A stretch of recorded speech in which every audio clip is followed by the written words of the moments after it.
धैर्यवान रहो और नाम जब बढ़ाते रहो, बिल्कुल दुख सुख की परवाह ना करो, जीत जाओगे। ये सत्य है। एक बार तुमने राधा सुना, बोला भी नहीं, ये सुनना ही तुम्हारे लिए महामंगल की नींव पड़ गई। अगर भगवान को कहा जाए कि तुम्हारी ताकत हो तो हमें हमारा मंगल करके दिखाओ, तो भगवान हार जाएंगे।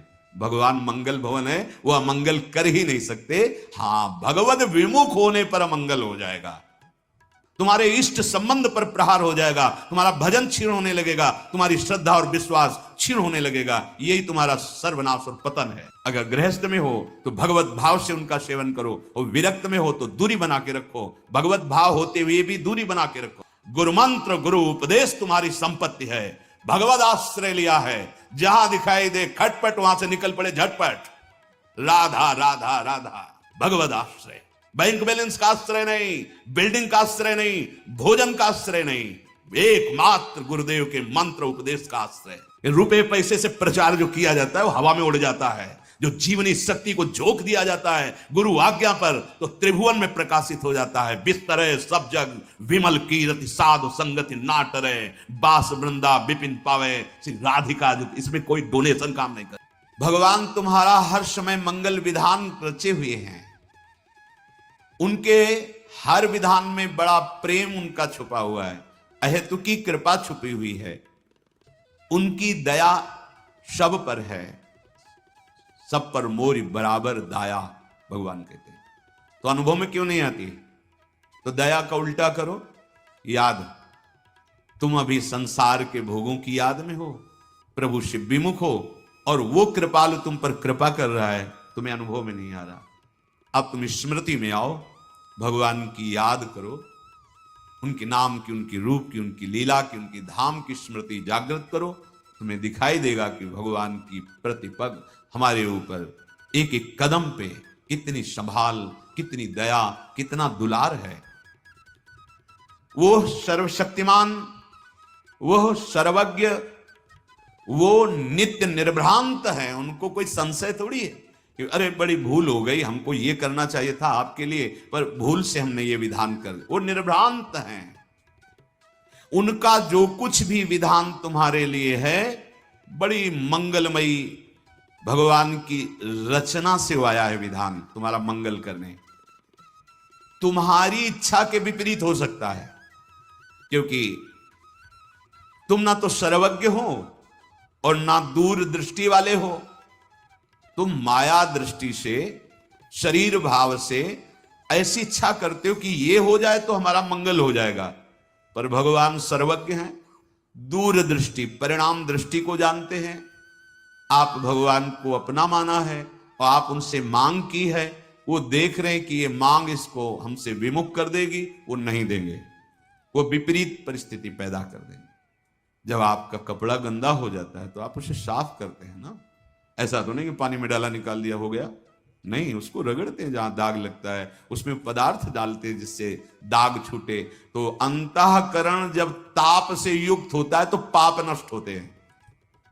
जब आप भजन करोगे गंदे आचरणों को छोड़ के, तो पहले ताप प्रकट होगा जो अंदर के पापों को अनर्थ निवृत्ति करता है। उस समय सत्संग की आवश्यकता है। धैर्यवान रहो और नाम जब बढ़ाते रहो, बिल्कुल दुख सुख की परवाह ना करो, जीत जाओगे। पर वो अज्ञानी जीव समझता है कि 4 दिन हम ऐसा कर ले तो, वैसे वो 4 दिन भी व्यर्थ नहीं जाएंगे, तुम्हारे जीवन का बहुत बड़ा मंगल विधान करेंगे, पर वर्तमान में तुम्हें अनुभव में नहीं आएगा। जैसे बहुत दिनों का भूखा 4 कवल खवाकर छोड़ दो, यद्यपि उसके प्राण पोषण का काम करेंगे, पर उसकी भूख नहीं मिटेगी। कल्याण के स्वरूप भगवान जानते हैं कि तुम्हारे लिए विधान क्या है, सच्ची मानिए। वो जो भी कर रहे हैं बहुत कृपा करके, कम हमारे जो दंड मिलना चाहिए बहुत कम करके भुगता के हमें निर्मल कर रहे हैं। हम आरोप ना करें, एक भी कोई ऐसी चेष्टा नहीं जिसका तुम्हें फल ना मिले, एक भी चेष्टा। और तुमने कितनी कुछ चेष्टाएं की है, और तुम्हें वृंदावन आने को मिला, तुम्हें सत्संग सुनने को मिला, तुम्हें राधा नाम जपने की प्रेरणा मिली। ये तुम्हारे कर्म का फल नहीं है, श्री जी की कृपा है। श्री राधिका कृपा बिनु सबके मनन अगम्य, ये सत्य है। एक बार तुमने राधा सुना, बोला भी नहीं, ये सुनना ही तुम्हारे लिए महामंगल की नींव पड़ गई। जब परिणाम आएगा तब देख लेना। अभी आप वर्तमान में आनंदित हो जाएं, इसके लिए निरंतर राधा राधा राधा। और पूर्व जो रच चुका है हमारे लिए शरीर के साथ सुख दुख विधान, उसको सह जाओ, बहुत कम में आएगा और सहने की सामर्थ्य भी मिलेगी और आगे परमानंद है। अभी आप पापाचरण कर रहे हैं, बड़ा सुख अनुकूलता चल रही, भूलो मत भूलो मत। तुम्हारे पुण्य नष्ट किए जा रहे हैं तुम्हें महान दुख प्रदान करने के लिए। पाप कर्म करते हुए सुखी और फूल रहे हो, वो पुण्य नष्ट हो रहे हैं। पाप नया तैयार हो रहा है, पुराना तो स्टॉक है ही। जब दोनों का संयोग होगा तब तुम्हें पता चलेगा। इसलिए वर्तमान की परिस्थिति को भजन से मत नापो। तुमसे भूल हो सकती है, भगवान से नहीं, वो सर्वज्ञ हैं। तुम अपना मंगल जो सोच रहे हो अमंगल हो सकता है, भगवान जो तुम्हारा मंगल सोच रहे हैं उससे नहीं। विश्वास करो, भगवान कभी, पूज्य राधा बाबा के शब्दों में, कि भगवान की ताकत ही नहीं कि वो अमंगल कर सके। जैसे सूर्य की ताकत ही नहीं कि अंधेरा कर सके। भाई सूर्य भगवान विराजमान, दिखाओ अंधेरा, तो कहेंगे हम जाएंगे तभी अंधेरा होगा, हमारे सामने तो अंधेरा हो नहीं सकता। तो भगवत विमुख का अमंगल हो सकता है, भगवत सन्मुख हो तो भगवान की भी ताकत नहीं कि अमंगल कर दें। नहीं बोले भगवान मार सकते हैं, तो जिनको भगवान ने ऐसी लीला की उनको वो पद मिला जो मुनि जनों को मिलता है। बड़े बड़े साधन परायण तपस्वी मुनि जिस पद की आकांक्षा करते हैं, भगवान ने जिनके साथ ये उद्धार लीला की, वो मुनिजन वांछित परम पद को प्राप्त हुए। भला अमंगल कर पाए? भगवान अमंगल नहीं कर सकते। अगर भगवान को कहा जाए कि तुम्हारी ताकत हो तो हमें हमारा मंगल करके दिखाओ, तो भगवान हार जाएंगे। भगवान मंगल भवन है, वो अमंगल कर ही नहीं सकते। हां, भगवत विमुख होने पर अमंगल हो जाएगा। तो तुम उपासक हो, भगवान की असीम शक्ति है, उस असीम शक्ति में सब कुछ सहज में करने की सामर्थ्य है, पर वो तुम्हारी इच्छा के अनुसार नहीं कर रहे। इसका मतलब भगवान की मंगलमयी इच्छा हमारे ऊपर लागू हो गई। अब हमें भगवत प्राप्ति में कोई संशय नहीं। अर्थात उपासक को एक तो इच्छा ही नहीं करनी चाहिए, अगर इच्छा है तो भगवान के सामने रखकर छोड़ देना चाहिए। आप जो आपको भावे सो करो। आप स्वतंत्र हो, आपको लगे कि इस इच्छा पूर्ति से मंगल होगा तो आप कर दो, और आपको लगे कि नहीं होगा तो आप कभी मत करना, ये छूट दे दो। नहीं, ये छूट इसलिए कि तुम्हारी श्रद्धा और विश्वास डगमगाएगा नहीं। भगवान की सर्वज्ञता, सर्वशक्ति, सौहार्दता, मंगलमयता पर तुम विश्वास करो। अपनी स्वतंत्र इच्छाओं से कभी तुम मंगल स्वरूप को प्राप्त नहीं हो सकते।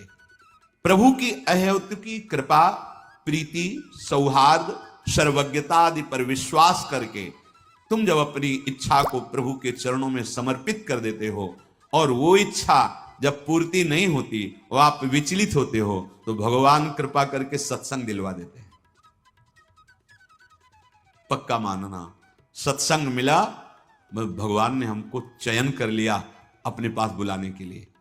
पूरी सृष्टि में हम पर कृपा हो गई, इतने अनंत जीवों में से मुझे निकाल लिया। कितना प्यार करते हैं प्रभु। मुझे सतमार्ग मिल गया, संत संग मिला, मनो सब कुछ प्राप्त हो गया। पर फिर सावधान, संत संग कैसे? संतों का संग जो हमें भगवत कृपा से मिलता है, वो सत्संग जो सत्संग मात्र से भगवत प्राप्ति। बड़े भाग पाइब सत्संगा, बिना ही प्रयास होई भवभंगा। बिना प्रयास ही हमारे संसार बंधन का नाश करने वाला सत्संग। तो कल बताया गया था वो कैसे होते हैं साधुजन। पहला था तितिक्षवा, तितिक्षवा सहनशील, कारुणिका दयालव अर्थात दयालु, सर्वदेही नाम अर्थात सकल प्राणी नाम सुहृदा हितकांक्षिणा, समस्त देहधारियों का कैसे मंगल हो, ये कैसे सुख को प्राप्त हो, यही उनके हृदय में चलता रहता है। अजात शत्रवः, संपूर्ण सृष्टि में एक भी शत्रु जिसका नहीं है। ना जातो शत्रुवो येषां ते तथा अजात शत्रवः, पैदा ही नहीं हुआ जिनका शत्रु, अर्थात किसी से द्वेष नहीं। अद्वेष्टा सर्वभूतानाम मैत्रः करुणैव च, सबसे मित्रता का भाव, सबसे करुणा का भाव, किसी पर दोष दर्शन नहीं, किसी से द्वेष नहीं, अजात शत्रवा साधवा साधुभूषणा, ये परम सुशीतल शीलवान साधुता के लक्षणों को धारण करने वाले, मानो साधुता ही उनका आभूषण है, ऐसे संत जन। मई अनन्य भावेन भक्तिम कुर्वन्ति ये दृढ़ाम। मई अनन्य अर्थात एकाग्रेण निष्कामेन कर्मणा मनसा अंतःकरणेन दृढ़ाम भक्तिम कुर्वन्तु। शरीर से, मन से, वाणी से एकमात्र अपने आराध्य देव का आश्रय, एक भरोसो, एक बल, एक आस विश्वास, सब हमारे भगवान के स्वरूप है। पर हम जिनकी उपासना, जिस नाम की, जिस रूप की, उसमें अनन्य भाव। मई अनन्य भावेन, एक अनन्य भक्ति का स्वरूप है। ये अगर नहीं होगा तो आगे वाला अनन्य भाव नहीं आएगा। पहला स्वरूप है सो अनन्य गति जाके असमति न टरे हनुमंत, मैं सेवक सचराचर रूप स्वामी भगवंत। ये बहुत जरूरी है। साहब मेरे प्रभु, सच्ची सच्ची मेरे प्रभु ही है। छुपा छुपी का खेल खेल रहे हैं, बाहर ही नहीं अंदर ही छुपे हैं। ढूंढ रहे हो बाहर, छुपे अंदर हैं। अंदर अपने देखो और सबके देखो, ये पर्दा हट जाएगा। इसके बाद की जो अनन्यता आती है, दूरे सृष्टि आदि वार्ता, इस पहली अनन्यता से सृष्टि वार्ता खत्म, क्योंकि सब में मेरा प्रभु समाया है। अब जो प्रभु का नाम रूप गुरुदेव ने दिया, उसमें अत्यंत आसक्ति, अब और कुछ सुहाई नहीं देता। और कछु न सुहाए तिनको, जुगल सेवा सुख पगी, श्यामा श्याम के सुख। मई अनन्य भावेन भक्तिम कुर्वन्ति ये दृढ़ा, अर्थात मत्कृते मदर्थम त्यक्त कर्माणः त्यक्तानि कर्माणि येस्ते त्यक्त कर्माणः। जो दृढ़ाम भक्ति का स्वरूप है वो मत्कृते त्यक्त कर्माणस त्यक्त सुजन बांधवाः, यही है अनन्य भाव। उसी की पूर्ति इसमें होती है। यदि आप अपने लिए कुछ भी स्वतंत्र रूप से कर्म करके उसे भोगते हैं, कर्ता भाव बनते हैं, तो अभी भक्ति का रंग नहीं आया। प्रभु के लिए करते हैं, क्योंकि हमारा तन, हमारा मन, हमारा प्राण, जीवन, चेष्टा सब प्रभु के लिए। हम रुपया कमाते हैं, व्यापार करते हैं, किसानी करते हैं, नौकरी करते हैं प्रभु के लिए। कैसे? क्योंकि प्रभु स्वरूप हमारा परिवार है, प्रभु स्वरूप आया हुआ आतिथ्य है, प्रभु स्वरूप जो सेवा मिली है उसकी पूर्ति के लिए ये हम जो व्यापार, नौकरी, किसानी जो भी करते हैं वो प्रभु के लिए करते हैं। बस भाव बनाना है।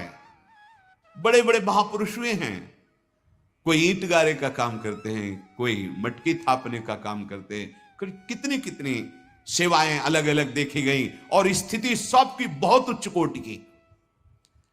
जो उनकी लीलावत चेष्टाएं हैं गृहस्थ धर्म में रहते हुए, वही हैं जो एक साधारण आदमी करता है, पर उनका चिंतन असाधारण है। जब हम संत शब्द सुनते हैं तो हमारे सामने कोई भेष होता है, ये तो आचार्य परंपरा का दिया हुआ है। वास्तविक साधुता का स्वरूप तभी माना जाता है जब ये लक्षण होते हैं, जो लक्षण भगवान वर्णन कर रहे हैं। ये किसी में भी हो सकते हैं, स्त्री शरीर में हो सकते हैं, पुरुष शरीर में हो सकते हैं, गृहस्थ में हो सकते हैं, विरक्त में हो सकते हैं, बालक में हो सकते हैं, जवान में हो सकते हैं, बूढ़े में हो सकते हैं।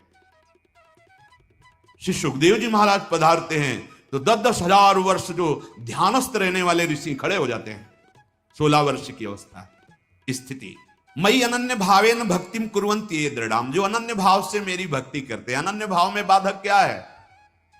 कुछ भी अपना ना रहना, सब कुछ प्रभु को समर्पित हो जाना, ये साधक है। इसके विपरीत बाधक है मेरे तो गिरधर गोपाल, दूसरों न कोई, न दूसरी वस्तु, न व्यक्ति, न स्थान, न संबंध, न लोक, न लोकांतर, दूसरों न कोई। ये अंदर का भाव है। बाहर तो व्यवहार वैसे ही किया जाता है, गुरुदेव से गुरुदेव जैसा व्यवहार, पुत्र से पुत्र जैसा, पत्नी से पत्नी, सब यथावत। लेकिन ये जरूर अनुभव में है जो गुरुदेव हैं, जो ये आराध्य देव है, वही सब में विराजमान। ये बात अनुभव की कह रहा हूं। अगर कहीं पूरी सृष्टि में तुम द्वेष करोगे, अपराध करोगे, तो तुम्हारे गुरु संबंध पर प्रहार हो जाएगा। देख लेना, तुम्हारे इष्ट संबंध पर प्रहार हो जाएगा, तुम्हारा भजन क्षीण होने लगेगा, तुम्हारी श्रद्धा और विश्वास क्षीण होने लगेगा। यही तुम्हारा सर्वनाश और पतन है। ये नहीं कि गुरु से तो हम अभद्र व्यवहार नहीं कर, किसी भी संत वैष्णव, किसी भी जीव से आपका अभद्र व्यवहार आपके आराध्य देव गुरुदेव के संबंध पर प्रहार करेगा। अखंड मंडलाकारम व्याप्तमेन चराचर, मेरे गुरुदेव चर अचर में, इसलिए होश में, चर अचर में किसी से भी हमारा ऐसा व्यवहार ना हो जिससे हमारे भागवतिक संबंध पर प्रहार हो जाए। मत कृते त्यक्त कर्माणस, प्रभु के लिए कर्म हूं, सारे कर्म प्रभु में समर्पित हो। ये स्थित त्यक्त कर्माणा, जो भी हम कर रहे हैं प्रभु के लिए कर रहे हैं, वही कर्म है, उनको प्रभु के लिए समर्पित कर दिया, वो मुक्त करने वाले हो गए। वो अहम से किया कर्ता भोक्ता, वही बांधने वाले बन गए। जो मेरे भक्तजन होते हैं भगवान के, वो मेरे निमित्त सकल कर्मों को त्यक्त माने समर्पण करना। बिना कर्म के कोई रह नहीं सकता। हाथ पैर बांध के बैठ जा तो भी कर्म होगा, मन कर्म करेगा, श्वास तो लेंगे ही, चिंतन तो होगा ही। स्थूल को बांध के रख लेने से तुम निष्काम थोड़ी हो जाओगे। स्थूल को बांध के रख देने से तुम ऐसा तो अकर्मण्य थोड़ी बन जाओगे। जो भी आपसे शारीरिक मानसिक चेष्टाएं हो रही प्रभु की प्रसन्नता के लिए हो, प्रभु को समर्पण करने के लिए हो, तो कर्मों का राग छूट जाना, कर्तृत्व भाव छूट जाना, यह त्यक्त कर्माणा है। कर्तृत्व भाव, कर्मों का राग, फल की आकांक्षा, इनका त्याग हो जाना, यही त्यक्त कर्माणा है। और त्यक्त स्वजन बांधवाः, जो मेरे संत जन होते हैं वो अपने स्वजन, कुटुंबी, रिश्ते, नाते सबका त्याग कर देते हैं। अब इसको अगर ना समझा जाए तो घर छोड़ के भाग जाते हैं, ऐसा नहीं कह रहे। किसी से संबंध नहीं है, सबसे संबंध है। नाते नेह राम के मनियत सुहृद सुसेव्य जालो, यह संबंधों का त्याग। सब में अपने प्रभु के भाव से, बकाया ना हमारा कोई अमुक संबंधी नामुक संबंधी कोई नहीं, एकमात्र भगवत संबंध, इसे त्याग कहते हैं। नहीं तो भाग के जाओ, कहीं भी जाओ, संपूर्ण चराचर जगत मेरा प्रभु है, बस इसी भाव से। नौटंकी नाटक नहीं है परमार्थ। हाँ, बहुत होश में, नहीं तो माया का जल ऐसे गिराने में देर नहीं लगता है। तुम्हारी धर्म की बुद्धि नहीं है। त्याग का तात्पर्य क्या है? भगवान यहां कह रहे त्यक्त स्वजन बांधवाः, सब में भगवत, सब में मेरे प्रभु हैं, बस उसी भाव से। घर में रहो, खूब आराम से रहो, कोई परेशानी नहीं, कहीं भागने की जरूरत। और वन में रहो और ये सब राग बना हुआ है ना, तो आप कितने वर्ष अकेले वन में बने रहोगे? जहां समाज में आओगे फिर फंस जाओगे। देखा है ये सब, देखा है, ये लीलाएं देखी है। छोटी अवस्था थी तो उत्तर तो नहीं देते थे, बस देख लेते थे, और देख के अंदर बैठे सदगुरु उपदेश करते, देख यहां चूक हुई, यहां गिरना होता है, यहां चूक हुई, यहां से गिरना। जीवन भर साधक साधक ही रहता है। जीवन भर जब तक प्राण शरीर में रहते तब तक सीखने को ही मिलता रहता है। शिष्य शिष्य ही रहता है, सीखते ही रहते हैं। जगत गुरु भगवान सिखाते ही रहते, नई बातें मिलने लगे। ऐसा करने से ऐसा हो जाता है। हाँ देखो, ऐसा परिणाम भगवान हमारी लीला करके हमको शिक्षा देते रहते हैं। त्यक्त स्वजन बांधवाः का मतलब ये नहीं कि घर से भाग गए, परिवार से दूर हो गए तो आप त्यक्त स्वजन बांधवा हो गए। यहां राग छुपा रहता है, राग। कई ऐसे उदाहरण मिलते हैं। तो इनसे उपासक को चाहे जो वैराग्य भाव से है, वो कभी प्रगट में भी ऐसी गलतियां ना कर बैठे।